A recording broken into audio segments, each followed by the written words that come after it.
What I got, you can't buy. It resides between my eyes. Walked through the fire, came out better on the other side. See, life's like a beach if you find the sand. And right now, I'm feeling like 100 grand. You are listening to Inspired Insider with your host, Dr. Jeremy Wise.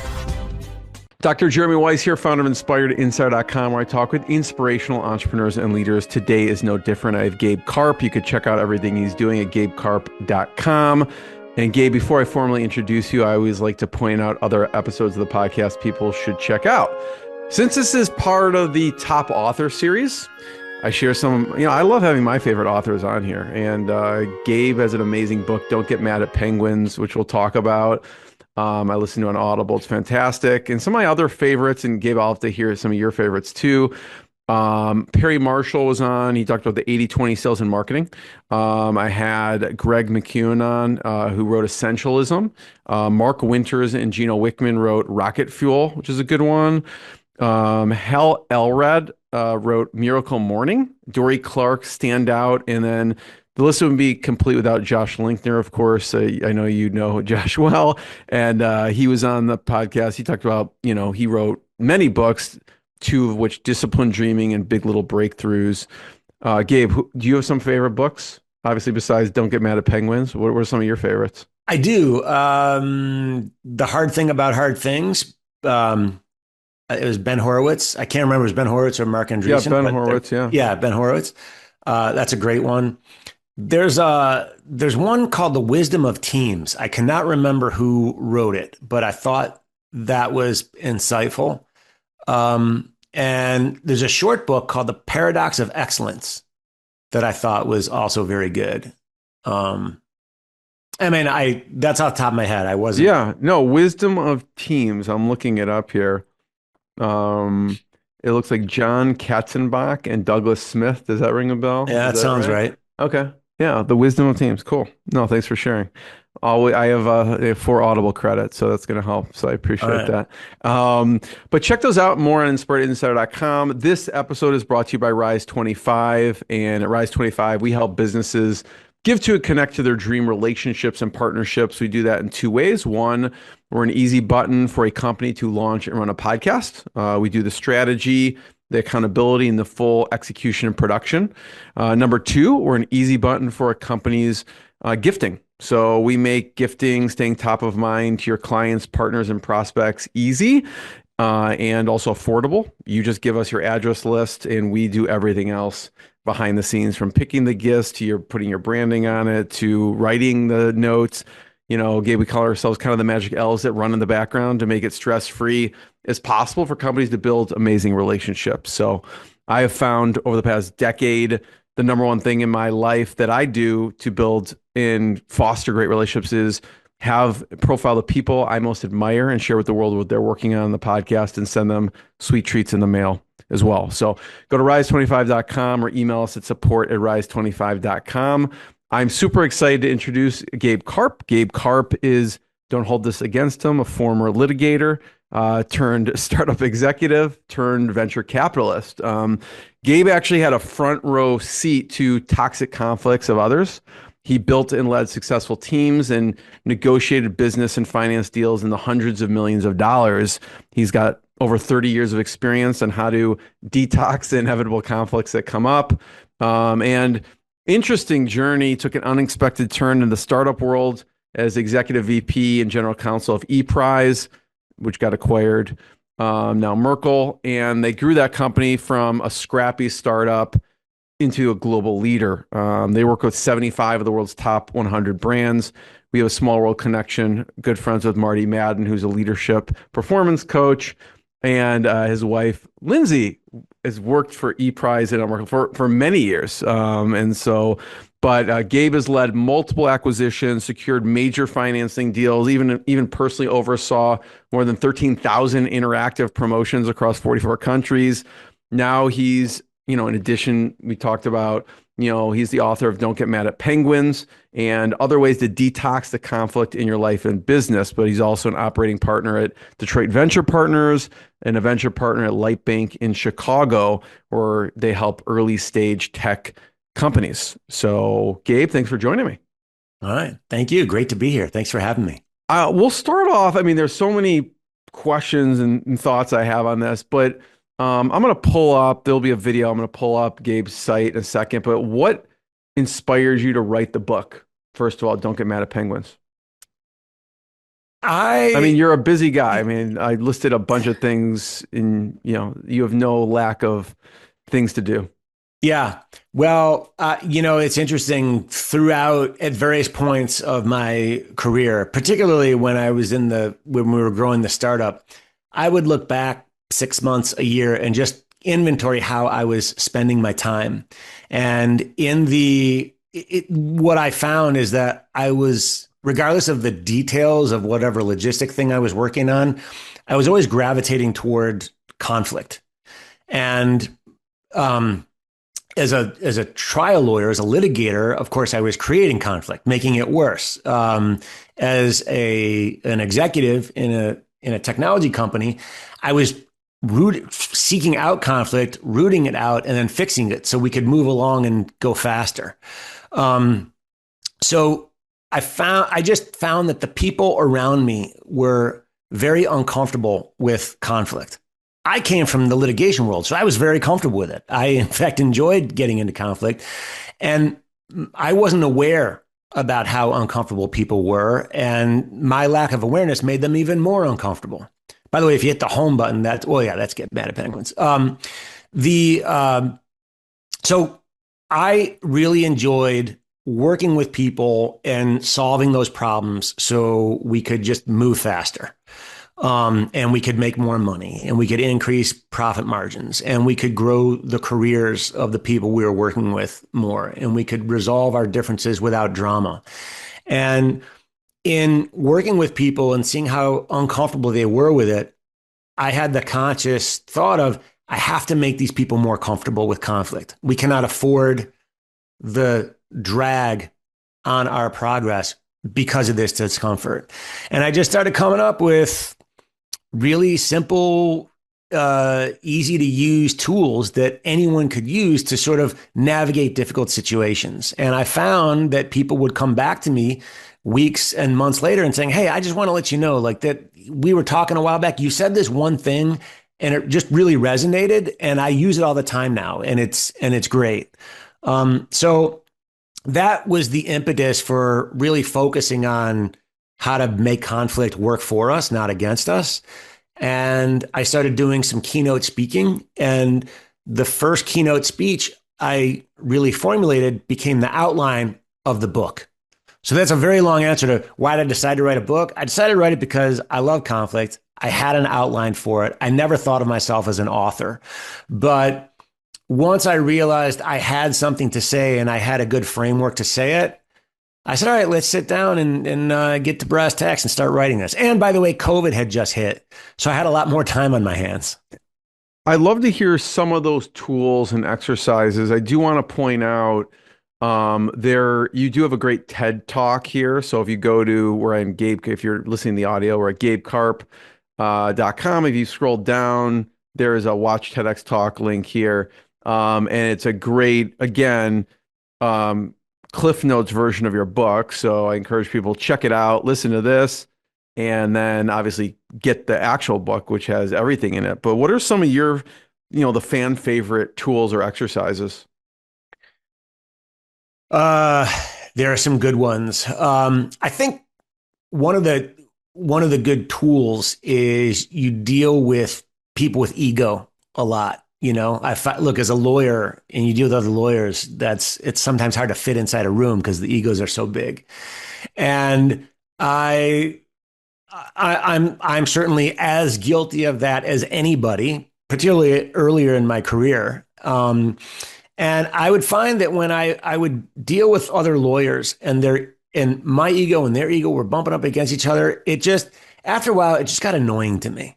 And I annoyed myself. It's like, why am I dealing with this? And I came up with the really the simple statement of catering to your own ego is very costly, but catering to someone else's ego is free. So if you find that you're dealing with someone whose ego is driving that conflict, I say feed that person's ego. It'll literally cost you nothing. And you just recognize that this person has a need to feel powerful. So just tell them they're powerful and like respectfully ask to not use their power to hurt you. And once you do that, every time I've done that, I have found that the other person immediately changes for the positive. Instead of us butting heads, I've checked off a mental box in their mind. They may not even be consciously aware that they had. They have that need to be seen as somebody who's, you know, should be respected and is powerful and is smart. And once you just give that to them, they'll be very willing to give you whatever it is you want. I mean, now you're into some negotiation if it's a financial deal, but it just makes moving through that process so much easier. Yeah, and there's a great story if you go to, you know, get his book. There's a great like real world story that he tells in the book about how he actually did this when there was this conference call with a group of lawyers. So, you know, look, you know what I'm talking about. Yeah, that's a good story in the book. There's another one I'm curious, the take home point. There's another one of my favorite stories of the book where I don't know if it's really defined as ego, but you let your goal-driven ego get away from you, and you had a stern talking to there, or you got a stern talking to. Talk about that for a second, and it kind of talks about having the actual goal in mind. Yeah, I now know what you're talking about. This is there's a chapter called The Judgment Trap that and the book kind of breaks down very common toxic traps that repeat over and over again. Different names, different dates, different facts, same pattern. Years ago, I was a pretty young lawyer, and I had a client who was driving down the road, minding her own business. And as she's turning a corner, one of those huge like city buses, county buses, swerves into her lane. And it was far ahead of her. So the back end of the bus banged into the front driver's side of her car and didn't do a lot of damage on impact, but it forced her off the road and she crashed right into a telephone pole. Had a horrible, she was disabled as a result of this. Single mother of 3, this dramatically changed her life for the worse. It was bad. And the bus, by the way, just kept going, didn't even stop. And the bus company denied that the accident even happened. And I am trying to help her out. They hired one of the biggest law firms in town. They were throwing all kinds of money at it. And basically, I was just outgunned, and I knew it. I mean, they had more money, more resources, more time than I had. And all I had was just the word of my client. That was it.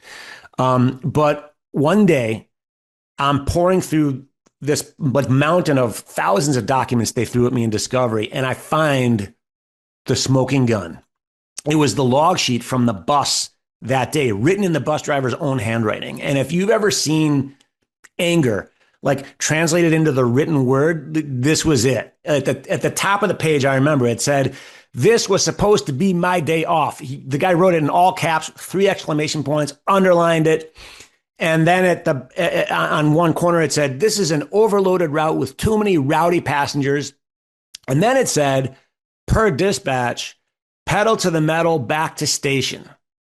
And that entry was written 6 minutes before the accident happened. And the log sheet proved that the bus was in the exact location of the accident at the exact time my client says it happened.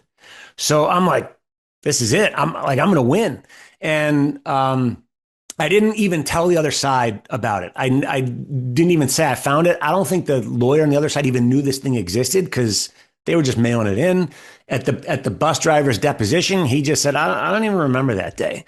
And I didn't have the log sheet when I had his dep, but clearly he remembered that day. This guy was pissed off. There was no question about it. So fast forward, we show up for trial, and the judge pulls both lawyers into her chambers like any good judge does and tries to hold a settlement conference. Like, is there any chance we can settle this before we start picking a jury?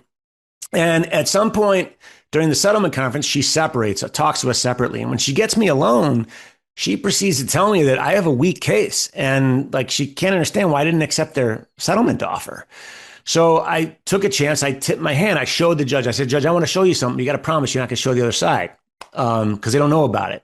And I showed her the log sheet and I explained my whole theory of the case. And she's like, all right, I got it. And then she calls the other lawyer back in and she says, you got to increase your offer. And the other lawyer says, Your Honor, I don't believe this accident even happened. What do you mean increase my offer? And the judge said, well, I believe it happened. And I believe he is going to convince a jury that it happened. And I don't want to waste 2 weeks in my courtroom on a trial that should settle. And then she just proceeds to lean on this lawyer. Like I've never seen anyone lean on a lawyer before. And at one point she picked up the phone and she said, do you need me to call your client and get more authority for you? And I got to pause here because. So it was good that you tipped your hand at the time.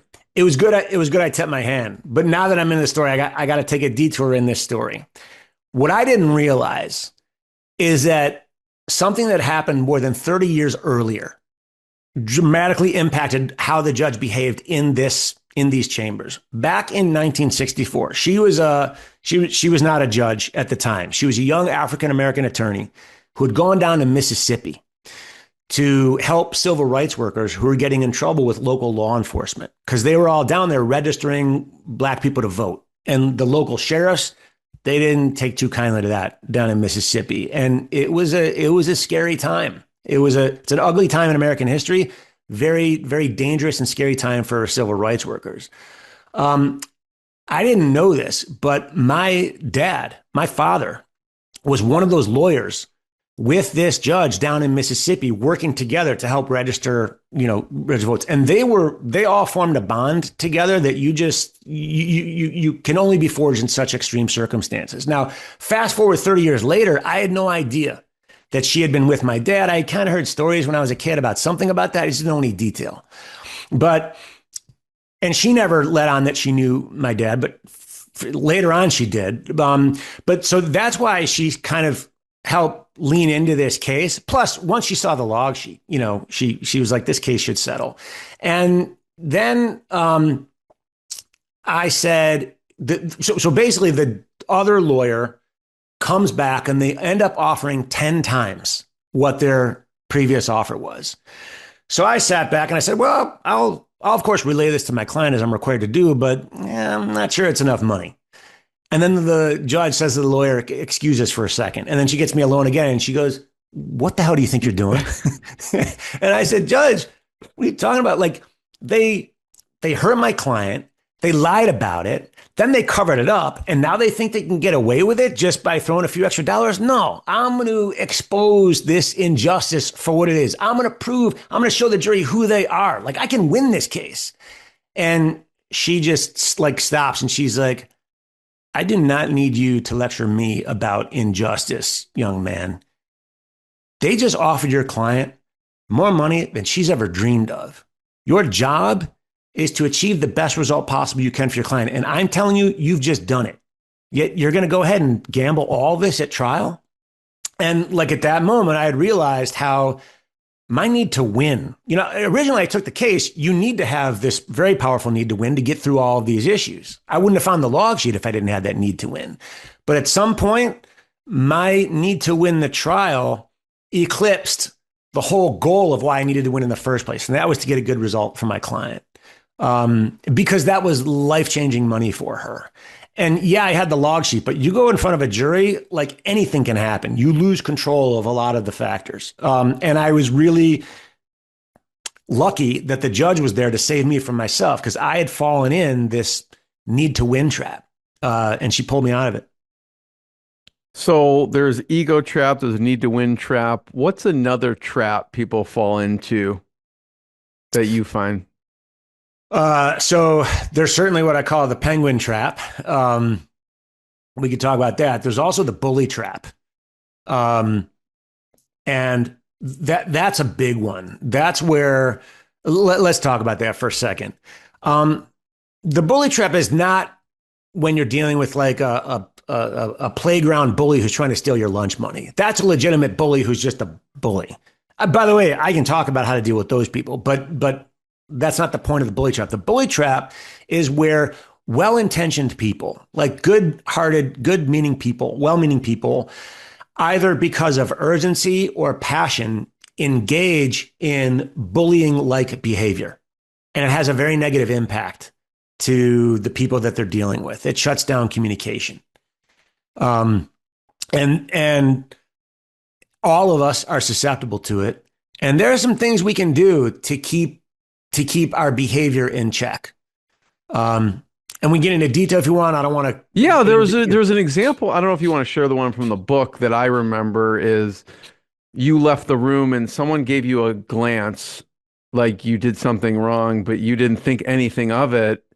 And it turns out that interaction, I don't know if that's the bullying trap per se, but that sticks out as, doing something inadvertently and that shut down communication. Yeah, that wasn't the bullying trap, but that is part of it. Just very quickly, I was in a meeting. There were probably 6 of us, and there was a new guy who was a leader in the company, but he was relatively new. And we were talking about stuff. I was very focused on, let's have an efficient meeting. Like, we all have stuff that we need to get to. There are things happening. And the new guy said something that I didn't think it was a good idea. So I was just immediately dismissive of it. And I'm like, yeah, that's not going to really work. And then we moved on. And there was a woman in the room who I respect tremendously. And it maybe about 30 seconds after that, my eye caught her, and she's giving me this look of judgment, like disappointed, like shaking her head. And I shot her a look like, what did I do? And she shot a look back like, you know exactly what you did. And I'm very disappointed. Like, and by the way, that exchange I had with her was 1.5 seconds. And then afterwards, the meeting ended, and I went to her and I said, like, what? And she told me, she's like, you shut that guy down. Like, that's a new guy in the company. He's very talented. He's a senior leader here.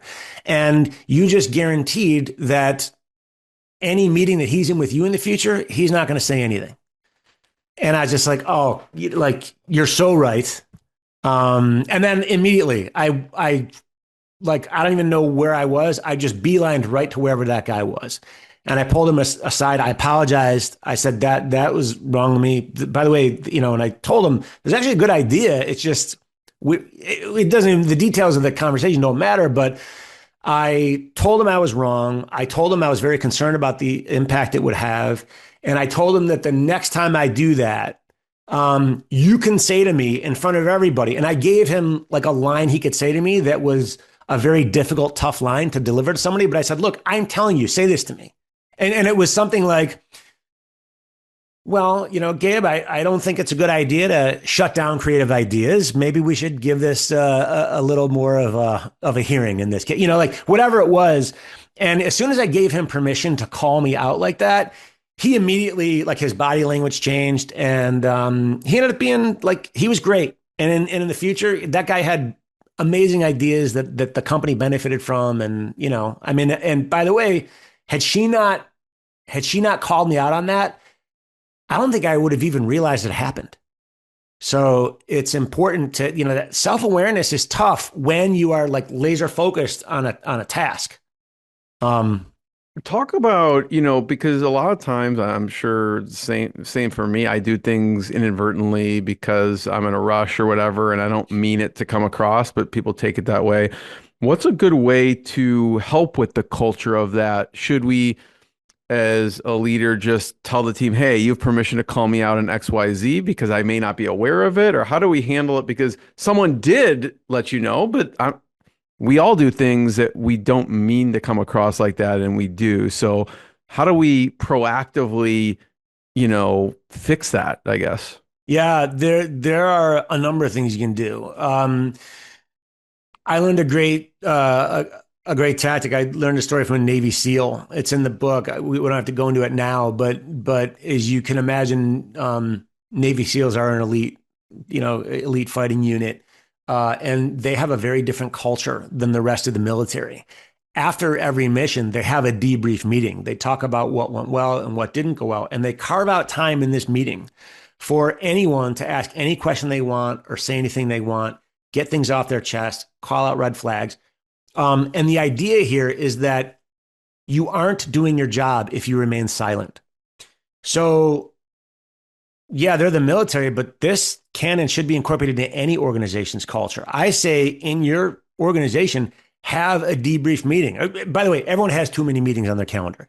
So don't add a new meeting. Just carve out time of an existing meeting for debrief, where you tell people in advance, like, hey guys, from now on, this is like the debrief section of this meeting. What our role is here, we need to call out problems. If there's something we're concerned about, we need to raise the red flag. If there's something that is bothering us, we need to get it off our chest. If you do not speak in this section of the meeting, you are not doing your job. And when you have that on a recurring basis and a regular basis, people start to get really comfortable calling out the problems. And what you do is you free everyone from the social stigma of being associated with the source of conflict. No one has to worry about being viewed as, oh, they're always raising red flags. They're always causing problems. They always have negative stuff to say. Instead, the social stigma flips and it attaches to the people who remain silent, because they then get viewed as the dead weight that the rest of the team has to drag along while they root out problems and fix them. And when you have that on a regular basis, 3 amazing things happen. Number 1, bad news surfaces right away. Like, you uncover bad stuff.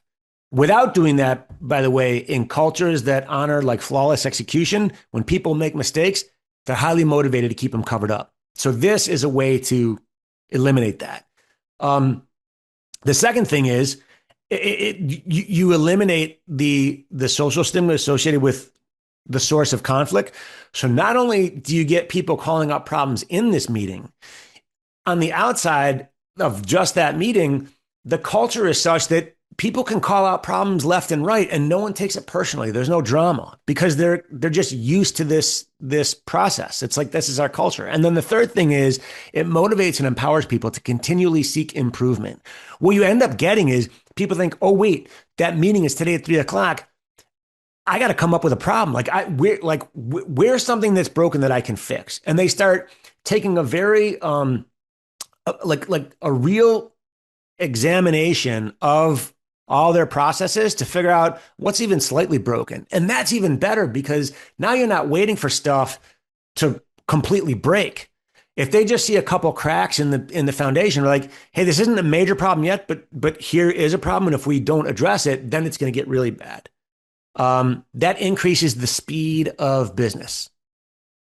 Yeah, and so it's embedding it in the normal everyday meeting. So it's like that muscle you keep flexing and then it becomes normal. I love, I saw you speak I was at EO Eccentric. It happened to be in Detroit and you spoke, and there's an exercise we do at every EO forum meeting, which is kind of like clear the air with the other members. And so that's kind of embedded into the meeting. Is like, do you have any conflicts or issues with anyone in the room? And you're supposed to go around and look everyone in the eye and see, actually say either you do or you don't. So it's not, you can't just be like, oh yeah, nope, I'm fine with everyone, So it is taught me to just practice that, even if it's maybe with myself. Like, could be I have an issue with myself of how I acted. I bring that up too. So no, I love that, having it embedded into the normal process. And I'll open up. By the way, you can do one better and have a pre-brief meeting. So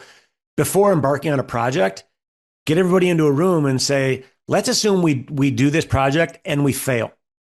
Why would that happen? What are the factors around us right now that would give rise to that failure?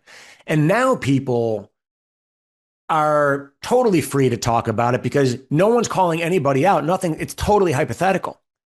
And it actually increases the level of creativity in the room. Innovation spikes when you're thinking about the future. I love that. Yeah. And well, I'll open a loop for people, Gabe. So that is one of my favorite parts of the book, with the Navy SEAL part. And so just check that part out. It has to do with the ladder. So you can, if you want to know the full story, you'll have to go check it out in the book. But that is a great part for sure. Yeah, I love to hear, some of the things that you've learned from people as well. When I pull up, and I'm gonna, pull up your site here for a second. You have a lot of amazing people who have read your book and said some cool things, and I'm sure these are people that you've learned from as well. Um, Eric Lefkowski here. Any wisdom that you've gained from Eric throughout the years? Yeah, I think Eric is really good at creating a culture of execution. And by the way, he doesn't even think in those terms. I remember years ago talking to him about culture, like what do you do, what do you do to focus on culture? How do you create that? And he said, I don't. I just get. He said, I get really smart, talented people together, and we just get in and we move very, very fast. So we're a culture of speed. And if you want to be a culture of speed, that necessarily means you can't get bogged down with drama or emotion or that sort of thing. Performance issues are addressed without people feeling bad. Process issues of process get tackled right away.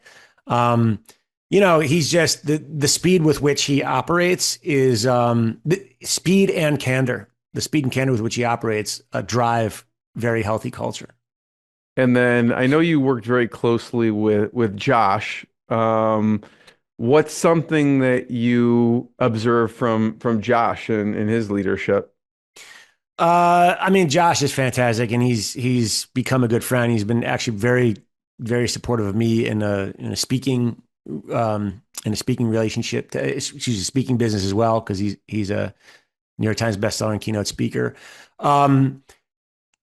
I remember early on, Josh had said, someday someone's going to come along and put us out of business, and it might as well be us. And that was, the comment speaks for itself. It's such a great mindset. It's such a great mentality. So that's something that has stuck with me for many years. One thing is you just kind of go after conflict, like healthy conflict. And you were in a room, we'll say it was a hospital system. Okay. And you directly, I'll let you tell the story for a second, but went after the CEO in a room where I think you were paid, so I don't know if they're going to invite you back. I think so, but you kind of called out the CEO. Talk about that. Sure. Yes, I was paid. It was what you call a full fee gig in the speaking. You're like, we made a big mistake. He called me out. By the way, afterwards, he came up to me and he said, thank you. I love that. But multi-billion-dollar hospital system, I gave a keynote, but after the keynote, there was an invite-only group of just 50 people for just Q&A to have a much more interactive session after having seen my keynote. And at some point, and there was the CEO and some other exec team people were there, and a lot of doctors, of course, healthcare professionals. And there was a guy, very accomplished looking guy, late 60s, maybe 70, who raised his hand. He said, yeah, I'm a doctor. I have a practice that's within I have staff privileges of the hospital and part of the hospital system, but I look at this guy, he's been a doctor leading a practice for 40, 50 years, right? So very accomplished guy. And he said, lately we've had some metrics mandated to us, and I have found that it is interfering with patient care. I'll be in with a patient trying to address a problem, and in the back of my mind, I've got these metrics that I've got to hit, and I need to either cut a conversation short when it shouldn't be cut short, and it's actually impacting the healthcare that I can provide. And his question was, how do you address that? And I said, when you say that so by the way, they had a giant rectangle, and I was standing in the center of it. So he's over here, and I said, when you say these metrics are being mandated to you, are they being mandated to you by that guy right over there? And I pointed to the CEO, and the whole room took like a gasp, like, whoa, like he's going to go there. And it felt very tense. And I was prepared for that. And by the way, you don't want to do that if you don't know how you can get everybody to walk out of that room as friends. So I don't suggest just randomly, pitting people against each other. But I said, and the doctor said his body language changed. He physically leaned back, and then he got his composure back, and he said, yes, that is who has mandated this. I said, okay, well, here's what I know. I can't solve the specific metric issue for you, but I know that if he is mandating metrics, there are good reasons why he is doing that. And you probably are not aware of those reasons because you have an issue with it. And if those metrics are causing you to sacrifice quality of care, he probably doesn't know the details of that. And I'm guessing that neither of you know this because you have chosen to address this issue. The first time you bring this up is, to me, a perfect stranger to you in a room full of 50 people. And I'm not faulting you for that. That does speak to the culture of this organization, but let's get into this. I can promise you there are good reasons on both sides. And if each of you can understand what those are, then you can find the happy medium. Maybe the metrics can be dialed back in a certain situation. Maybe once you realize the goal of the metric, you can adjust how you react to it and how you accommodate it. What we need to do is not figure out how to solve this one metric thing. We need to come up with a way in which conflicts are going to get resolved in a healthy, productive, fast way. And after that triggered a great group discussion because there were some other recurring things that were coming up in that particular hospital system. And it was great. And then after at lunch, there was like a lunch. So I went to the buffet, and then the CEO sat down with me and he said, by the way, thank you. That was awesome. He said, I did not know how they felt about that. And I wish I had, because I probably would have saved that guy months of angst. And I really am worried about the other stuff that I'm not hearing about. So, and that's, typically it just fosters resentment. No one says anything. And then they end up, who knows, leaving the hospital system or just being angry all the time. Yeah. I got to credit Dan Gilbert with this. He has the book called Isms. And one of the isms is we are the they. So oftentimes you hear, people in a hospital system like that saying they require that we do this. They require that we do that. No, we are the they. They're not requiring, we are requiring this of ourselves. And if one person is pushing this, that's because collectively we aren't aware. And that shifts accountability onto the individual, onto one's self. It's people holding themselves accountable. And that, translates to everything, right? I mean, we're talking about a doctor in a hospital system, but if you look at any organization, there's some kind of mandate from the company, and it's a new rule, it's a new thing, and they're not probably communicating. I've been guilty of this for sure, not communicating with the people of like how I felt, just like, okay, I got to just deal with it and live with it, right? So I think it applies to any company. What were some of the things you did to resolve conflicts at ePrize? I know one of them, it's kind of embedded in the meeting itself. What are some other things that you did to make sure that they didn't, those conflicts or resentment didn't increase with people? I had basically started a legal administration team. There was a team of about 10 people, which is very large for a legal department of a company our size, but legal services were one of the deliverables to our clients. And I was hiring some lawyers, but also sometimes I was hiring people right out of college, their first job out of college, and I was teaching them enough law where they could talk to lawyers representing our clients on resolving some issues. And I needed them to be comfortable engaging in conflict with these lawyers. Because lawyers, we talked about at the beginning of this, big egos, right? There's an intimidation factor. And they've probably been flexing this muscle of conflict all the time, where most people may not be. Yes. And by the way, lawyers typically don't take it as personally as non-lawyers. And that's a real thing. So I was trying to get people very comfortable challenging things. And I would say, at the meetings, I would say, listen, we got to like call stuff out. We got to challenge things. And they would all nod and say, yes, you're absolutely right. We do. But meeting after meeting, I wasn't getting the kind of resistance and the basically challenging that I wanted. So one day someone asked a question, and it was a legal question. Like, hey, by the way, we did promotions like loyalty programs and that sort of thing. There's law around them. Someone said, we have a client that wants to do it this way. Is that legal? And I said, actually, it's not. There's a United States Supreme Court case and then I made up a case with absurd facts. Like if I can't even remember what I said now, but if I said it, you'd be like, clearly that's not a real case. And so I made up the most absurd scenario I could possibly think of. And they're all just nodding. And I said, does that sound right to you? And someone says, no, I mean, it kind of doesn't make sense. It sounds a little weird. And I said, well, then why didn't you question it? They said, because you said it with such authority that we figured it was right. Oh, by the way, I kind of blew the punchline. They said, did that sound right to you? And I said, does that sound right? And they say, no. I said, that's because I made it up. I totally made that up. Why didn't any of you question it? And they said, because you said it with such authority, we thought it was right. And I said, if something doesn't make sense, you have to question it. I don't care who says it, especially me.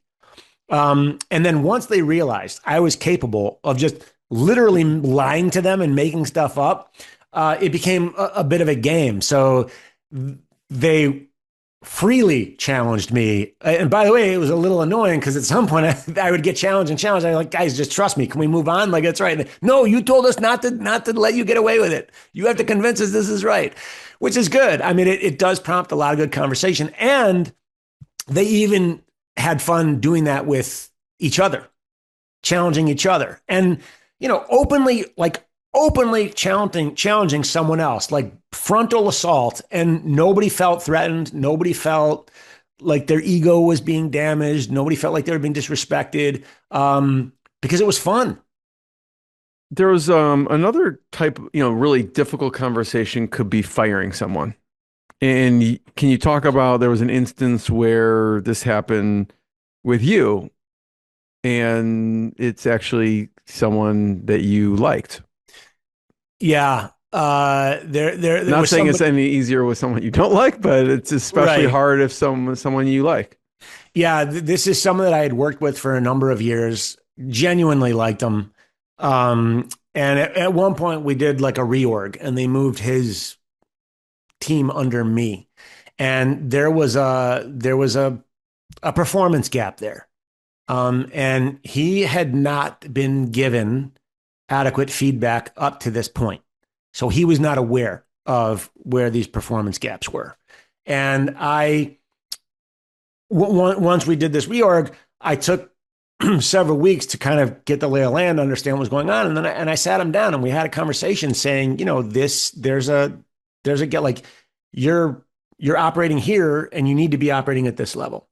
And his first response was, I don't believe you. Like if what you're saying is true, somebody would have said that to me already. And that was real. And then I had to say, well, if you don't believe me, then you got a bigger problem, because if I am lying to you, you got to get as far away from me as fast as possible, because that would mean I'm evil. That mean I'm making something up for some sick, perverse reason, which you can't trust me at all. So consider that as a possibility, but also consider the possibility I'm not evil and that, like, I'm just telling you the truth. And ultimately he was in a position where he was kind of set up to fail. And it really wasn't fair that he was in that position in the first place. But he was, and it wasn't after I did everything I could do to get it into a place where it could work. The reality was I could not afford the own time it would take me to get it there. He could have gotten there. And by the way, he did get there. It was just later on. I did have to let him go. And it was at a time when the economy was in a really bad spot, and it felt horrible. Like, I remember not sleeping at all the night before, but I was very respectful to him. And most importantly, I was sort of like brutally honest to him. And ultimately he really appreciated it. And that was many years ago.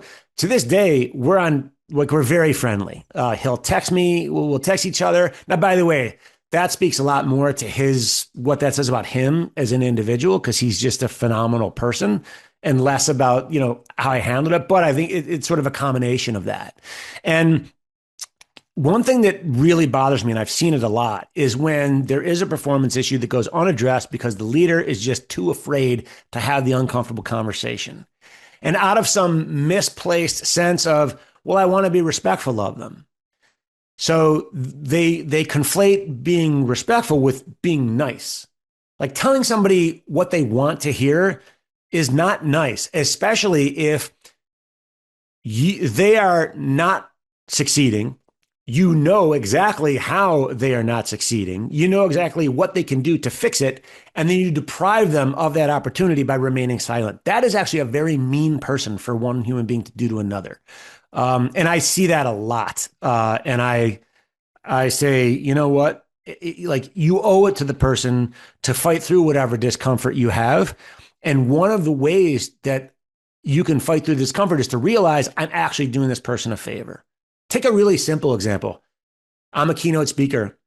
If you're backstage with me and I'm about to walk out on stage and you see I have like food and like spinach in my teeth and you don't tell me, like, that's mean, And yes, if you tell me, I will be embarrassed. Oh my God, how long have I been walking around this? But it's a lot better to know about that before I walk out in front of 500 people than after. As a company, Gabe, how do you combat that? Do you have like a certain cadence of meetings to make sure, again, it's like built into the process, or what do you do like from a company standpoint? Yeah. So we talked earlier about those debrief and pre-brief meetings. That is a great process thing you can do. Culturally, there's another thing you can do, and that's to have a culture of candor and a culture that honors accountability. And we're all in businesses. We've got external competitive threats. Like any organization that is weighed down by having to tiptoe on issues because this person is overly sensitive or that person always cries when you give them feedback, like, those companies lose. They just lose. They spend and waste so much time and energy accommodating what I'll call adolescent emotional needs that the companies with cultures of candor just blow right past them.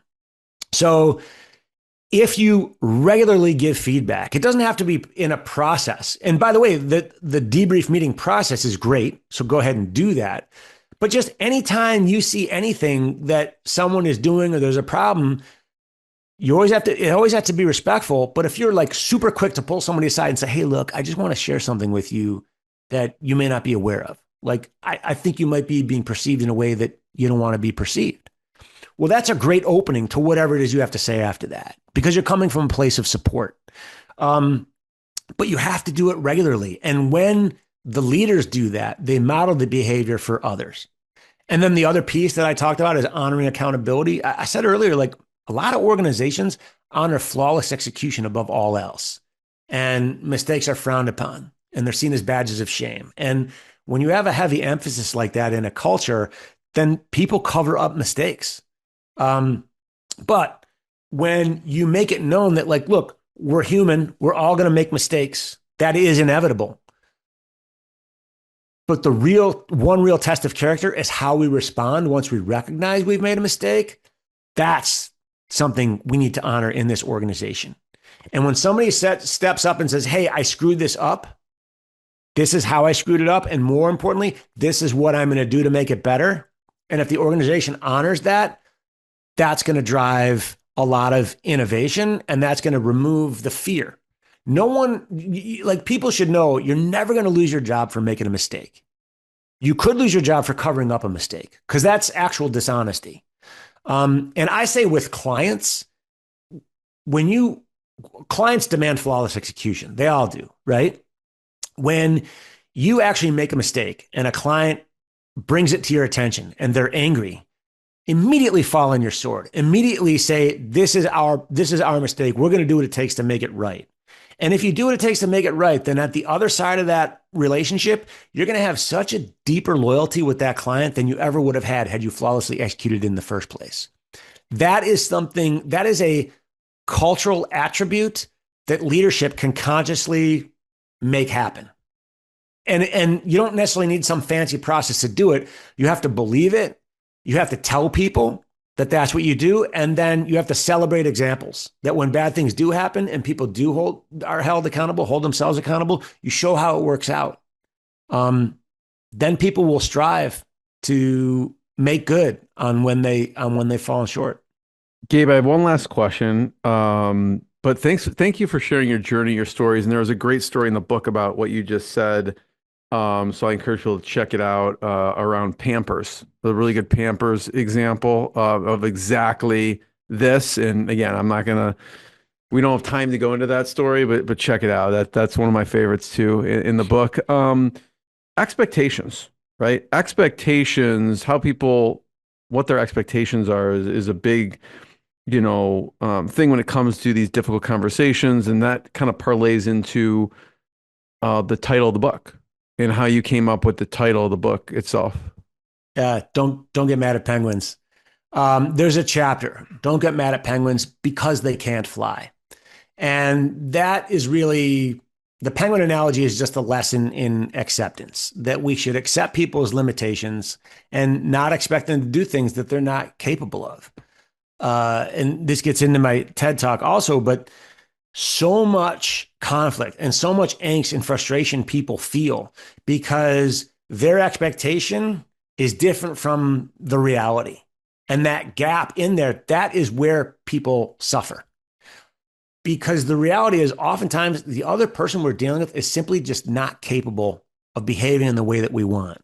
And one of the hardest things to do, one of the biggest challenges is to actually recognize that someone is limited, especially when everything else we know about them suggests that they're not limited. So that's why I say, take a penguin, for example. What do you mean a penguin can't fly? It's a bird, it's got wings, it's got feathers, and birds with wings and feathers can fly, except penguins cannot. Like flight is literally beyond their ability. And you could choose to get mad at that, or you can accept it. And that the same holds true with personal relationships with people.